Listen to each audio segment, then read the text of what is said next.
شیخ اسماعیل ہانیہ کے قتل کے لیے ذمہ دار کون ہیں، ایران یا اسرائیل؟ یہی ہم نے ٹائٹل لگایا ہے، اور سوال اس لیے ضروری ہے کیونکہ شیخ اسماعیل ہانیہ ایران کی راجدھانی تہران میں تھے۔ کل انہوں نے ایران کے نئے صدر مسعود پزشکیان کی حلف برداری تقریب میں شرکت کی۔ انہوں نے وہاں کے سپریم لیڈر خامنہ ای سے بھی ملاقات کی، اور شیخ اسماعیل ہانیہ کی سیکورٹی، ان کی حفاظت ایک بہت بڑا مسئلہ ہے۔ کہا جا رہا ہے کہ شیخ اسماعیل ہانیہ ایران کی راجدھانی تہران میں جو وہاں کی فوج کا خصوصی یونٹ ہے، خصوصی سینٹر ہے، وہاں مقیم تھے، وہاں ان کو رکھا گیا تھا۔ پھر شیخ اسماعیل ہانیہ کی موت کیسے ہوئی، کس نے حملہ کیا، کس نے قتل کیا؟ ایران سے جو خبریں آئی ہیں ان خبروں میں بھی تضاد ہے۔ پہلے یہ خبر آتی ہے کہ ان کو قتل کیا گیا ہے، مارا گیا ہے، پھر بعد میں خبر یہ آتی ہے کہ میزائل سے مارا گیا۔ ایک ایسے میزائل سے نشانہ بنایا گا جو میزائل سیدھے سیدھے شیخ اسماعیل ہانیہ کے جسم کو ٹارگٹ کرتا ہے، اور شیخ اسماعیل ہانیہ کا قتل کیا جاتا ہے۔ پھر ایران کی میڈیا سے خبر بھی سامنے آتی ہے کہ باہر کے ملک سے ایران کی سرحد میں کوئی بھی میزائل نہیں آیا ہے، کوئی بھی ڈرون اٹیک نہیں ہوا ہے۔ تو پھر یہ میزائل کہاں سے آیا؟ ایک طرف ایران کی میڈیا اور ایران کے سرکاری ذرائع یہ کہہ رہے ہیں کہ ایران کا اس قتل سے کچھ بھی لینا دینا نہیں ہے، نہ ہی ایران کی سرزمین سے کوئی میزائل داغا گیا ہے، کسی ڈرون کا استعمال کیا گیا ہے۔ دوسری طرف ایران کی میڈیا، ایران کی جو سرکاری ذرائع ابلاغ ہے، وہ یہ بھی دعویٰ کر رہے ہیں کہ ایران کی سرحد میں باہر سے بھی کوئی میزائل نہیں آیا ہے۔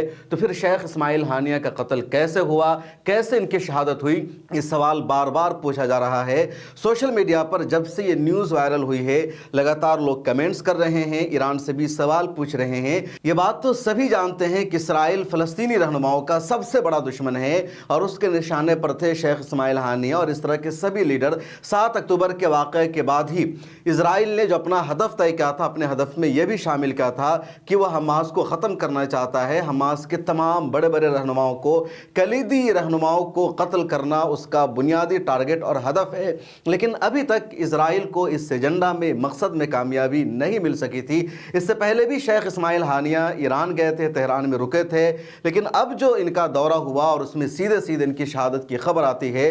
رات کے 2 بجے ان کی شہادت ہوئی، ان پر حملہ ہوا، اور صبح فجر کی نماز کے بعد اس خبر کو بریک کیا گیا۔ اس پر بھی سوال ہے، اور سب سے بڑا سوال یہی کہ ایران کی جو ایجنسی ہے وہ بھی کافی مضبوط ہے، فوجی یونٹ کے اندر تھے، پھر کیسے شیخ اسماعیل ہانیہ کا قتل ہوا؟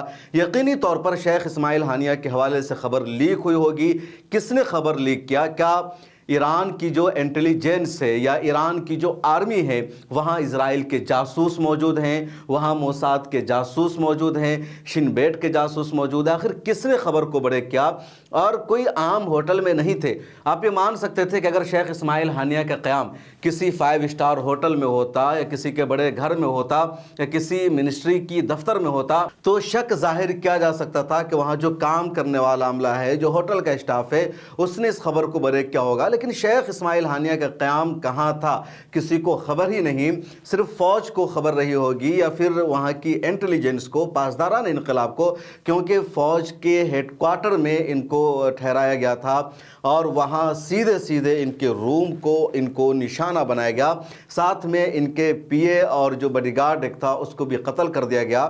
تو لوگ سوال اٹھا رہے ہیں، ان کے سوالوں میں سچائی ہے، سوالوں میں جان ہے کہ ایران سے سیکورٹی میں چوک ہوئی ہے۔ ایران نے کہیں نہ کہیں اس پورے معاملے میں نااہلی کا ثبوت دیا ہے، اور اب ایران کی طرف سے جو بیانات سامنے آ رہے ہیں، ایسے بیانات پہلے بھی سامنے آئے ہیں، لیکن خود ایران اپنے لیڈروں کے قتل کا بدلہ لینے میں ناکام نظر آ رہا ہے۔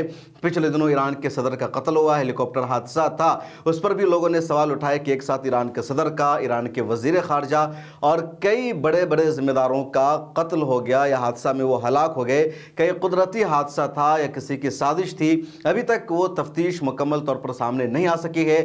بنیادی طور پر ایران نے اپنی تفتیش میں یہی کہا تھا کہ وہ قدرتی حادثہ تھا، کسی کا ہاتھ نہیں تھا۔ لیکن آج جس طرح ایران کے راجدھانی میں محفوظ زون میں شیخ اسماعیل ہانیہ کا قتل ہوا ہے، اس سے سوال اٹھنے لگا ہے اس حادثہ پر بھی کوئی شاید کسی سازش